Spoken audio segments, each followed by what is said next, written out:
During tonight's meeting, this regular session of the Planning Commission is called to order. Everybody please stand, face the flag, pledge of allegiance. And pledge allegiance to the flag of the United States of America and to the republic for which it stands, one nation, under God, indivisible, with liberty and justice for all.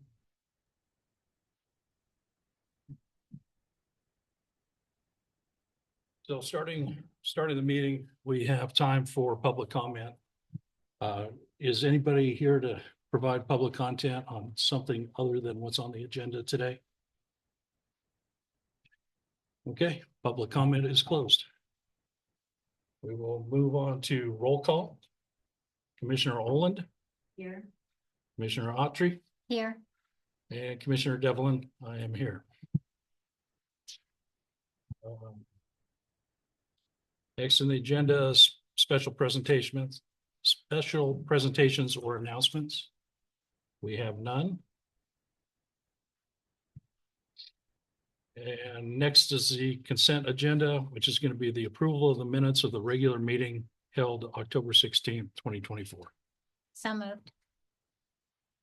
We have a second? Oh, a second. I'm sorry. I had a hard time hearing. Okay, roll call vote. Commissioner Autry? Yes.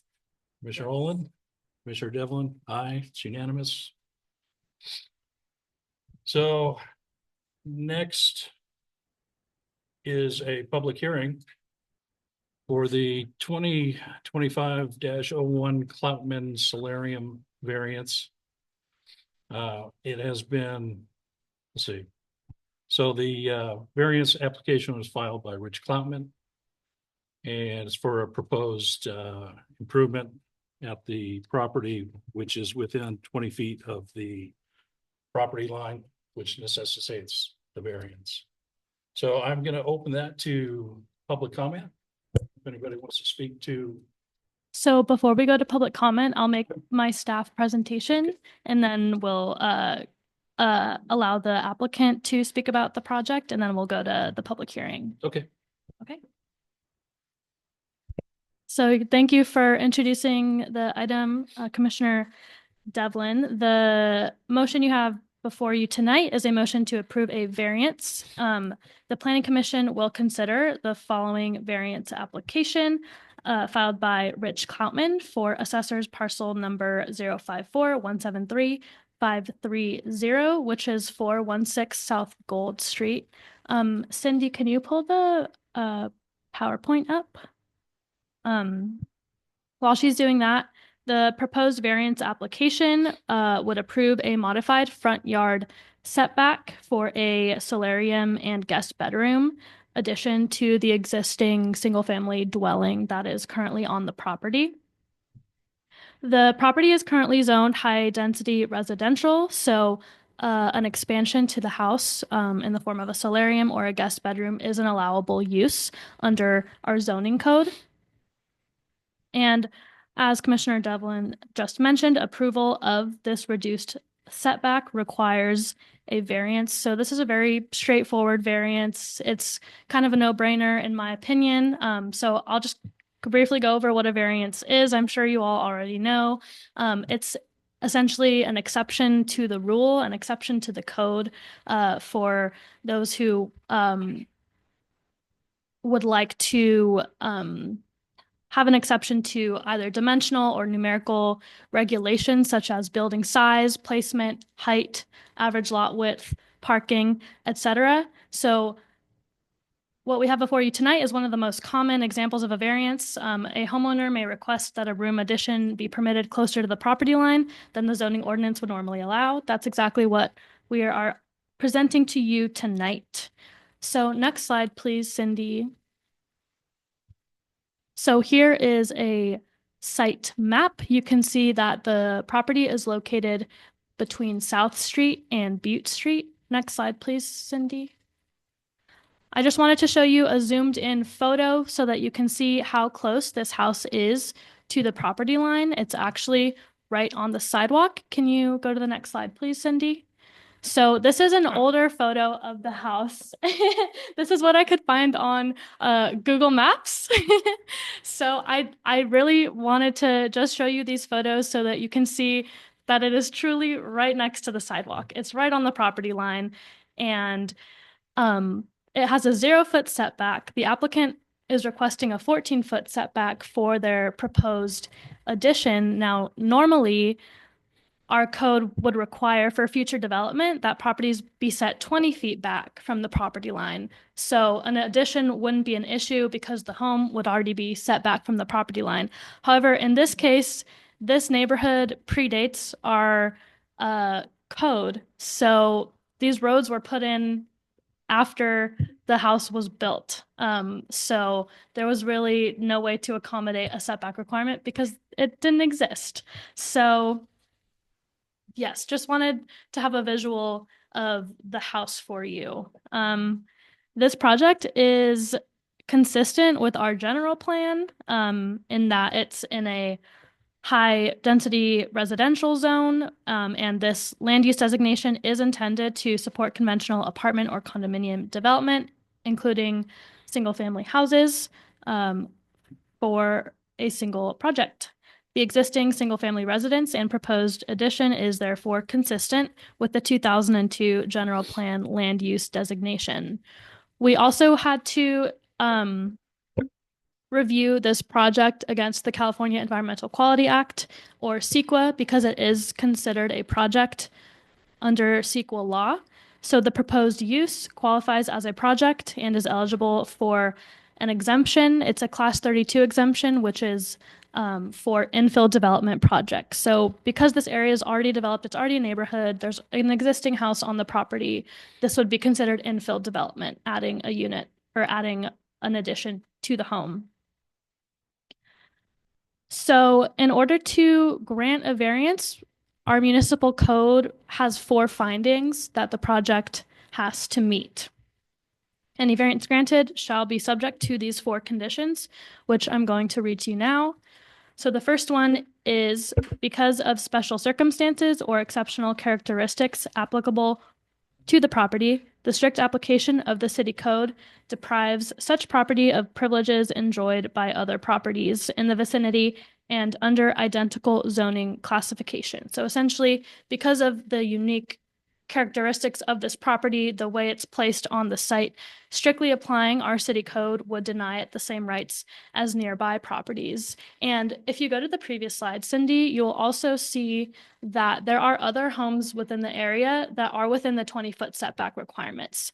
So this is not a special privilege that we are granting. The second finding is the modification authorized will not constitute a grant of special privilege and consistent with the limitations upon other properties in the vicinity and zone in which the property is situated. So what I just said is actually more relevant to finding number 2. Number 3, strict application of zoning regulations as they apply to such property will result in practical difficulties or unnecessary hardships inconsistent with the general purpose of such regulations and standards. So essentially, strictly following these zoning rules would create unnecessary difficulties that go against the purpose of a zoning code or of the rules we have in place. Number 4, such adjustment will not be materially detrimental to the public health, safety, or general welfare or the use, enjoyment, or valuation of property of other persons located in the vicinity. So after review, we found that the project is consistent with these 4 findings. We also had to publicly notice this project as required by government code. It requires specific posting requirements and noticing to property owners within 300 feet of the proposed development, which we notified them. The notice was mailed March 18th to property owners and posted in the April 2nd Siskiyou Daily newspaper, which is another requirement for public postings. Our hearing notice was also posted in front of City Hall beginning March 18th, 2025. And as of this moment, we have received no public comment about this project. So our staff recommendation is tonight that the Planning Commission hold the noticed public hearing for consideration of variance number 2025-01 Following the public hearing, staff recommends the adoption of the attached Planning Commission resolution, also 2025-01, which determines that the proposed use is categorically exempt from further CEQA review and makes the necessary findings to approve variance 2025-01. And with that, I will invite our applicant if they have anything to say about their project. If not, we can go to clarifying questions and then to our public hearing.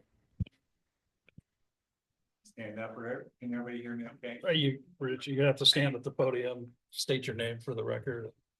Rich Klopman. Oh, can everybody, I think they can hear. So the purpose of our addition is to have a second bedroom. We have a 1-bedroom house. And I have some health stuff going on, declining, you know, that kind of stuff. So I need a second bedroom, and I don't like sleeping on the couch anymore, and it only has 1 bath. So that's the purpose. And it'll conform to the look that we have, you know, our little cottage look. The addition will conform. So I'd like you all to approve that. Thank you. We can go to clarifying questions if the commissioners have any.